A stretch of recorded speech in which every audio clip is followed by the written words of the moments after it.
Para cá. Pois é, a gente segue falando de alimentação. Olha, o IBGE divulgou hoje os dados do PNAD de segurança alimentar no Brasil. Embora a gente acompanhe alguns avanços, o acesso a alimentos ainda é limitado em muitas casas. Vamos conversar ao vivo agora com Douglas França. Douglas, bom dia para você, bem-vindo. Qual é a classificação do Brasil de acordo aí com os dados mais recentes, hein?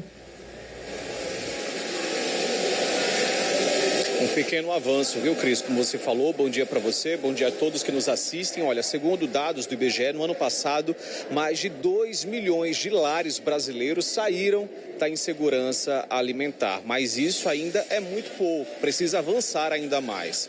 Nós estamos aqui num restaurante popular, no bairro do Jacintinho, e esse restaurante, ele faz parte de políticas públicas implementadas justamente para combater a insegurança alimentar. Mas para repercutir um pouco mais esses dados, entender melhor, vou conversar com a Júlia Gameleira, que é nutricionista de insegurança alimentar. Ô, Júlia, seja bem-vinda ao nosso telejornal. Primeiro, explica para a gente o que é que caracteriza essa insegurança. Eu sei que são vários pilares.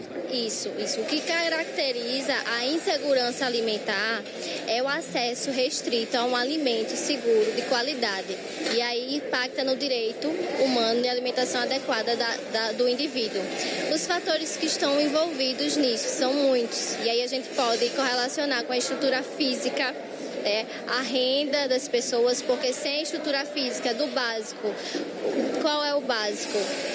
Água potável, estrutura básica de cozinha, de casa. As pessoas, sem isso não tem como ter um alimento, fazer um alimento de qualidade, principalmente do ponto de vista higiênico-sanitário. Júlia, os dados mostram que em 2023, mais de 27% das famílias brasileiras viviam em insegurança alimentar. Esse número foi reduzido para um pouco mais de 24%. É um avanço, mas ainda é muito pouco, né? Precisa de mais.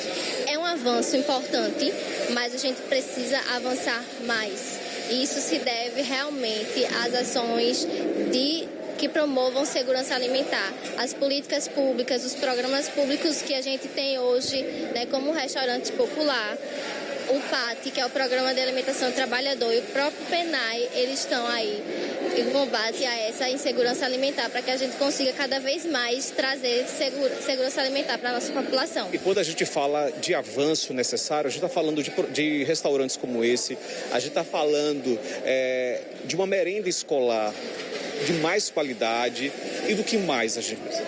Educação e saúde. É extremamente importante a gente educar a população, propagar conhecimento, educar, policiar enquanto aos nossos hábitos alimentares, hábitos da população. E falar de hábitos alimentares, a gente estava conversando agora há pouco, a quantidade de alimentos industrializados que são consumidos no Brasil é gigantesca. Isso se deve realmente a questões econômicas. Muitas vezes a praticidade, é mais fácil se alimentar com um miojo do que preparar a própria comida. Ou às vezes as pessoas realmente não têm condições nem tempo de se alimentar bem. O que precisa? Então a gente precisa se atentar mais a, por exemplo, conhecer esses industrializados melhor, se atentar a legislação de rotulagem nutricional também é um fator extremamente importante, porque o problema desses industrializados é que eles não nutrem, entende? Então, a população ela pode até ter acesso ao alimento, mas não é um alimento, é um produto alimentício, na verdade, que nutre. Ou seja, a falta de nutrição causa adoecimento que gera uma série de fatores e é só um efeito, e rola um efeito cascata, né? Isso. Então, a gente está no restaurante aqui, R$2 a refeição. R$2 a refeição e você ainda pode levar quentinha. Agora, aproveitando aqui que você é nutricionista, vamos mostrar aqui o cardápio para dar a dica para quem está em casa, fazer aquela marmita deliciosa e nutritiva. O que é que você recomenda aqui? Na hora de formar um prato, aquele prato gostoso e saudável. Frango como proteína, a gente tem aqui o arroz, para vincular com o nosso arroz e feijão, a gente não pode deixar de lado. É um casamento perfeito, não tem como ficar de lado. Brasileiro, exatamente.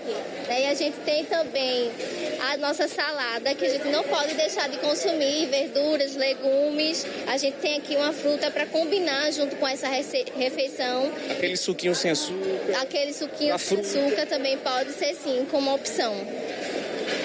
Então é isso, Cris. Muito obrigado, Júlia, pelas informações, pelas orientações também. Esse restaurante popular ele fica aqui no bairro do Jacintinho. Tem outros aqui pela cidade. Como eu falei no início, é uma das ferramentas para combater realmente a insegurança alimentar. A gente tem avançado, mas precisamos avançar ainda mais. Só repercutindo mais uma vez os dados do IBGE.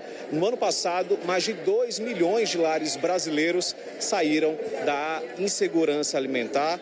É uma coisa muito boa, mas vamos continuar pensando em políticas públicas para melhorar ainda mais. Eu volto com você, Cris. Pois é, Douglas, é um avanço, mas precisamos avançar, como você mesmo frisou aí, destacou na sua fala, precisamos avançar mais, né? Obrigada, viu, Douglas, pelas suas informações. A gente está vendo aí, ó, a refeição, restaurante popular aí no Jacintinho, cara bonito, feijãozinho preto nessa hora do almoço, né, Douglas? Obrigada, viu, mais uma vez pelas suas informações. E durante esse mês, a gente tem falado da campanha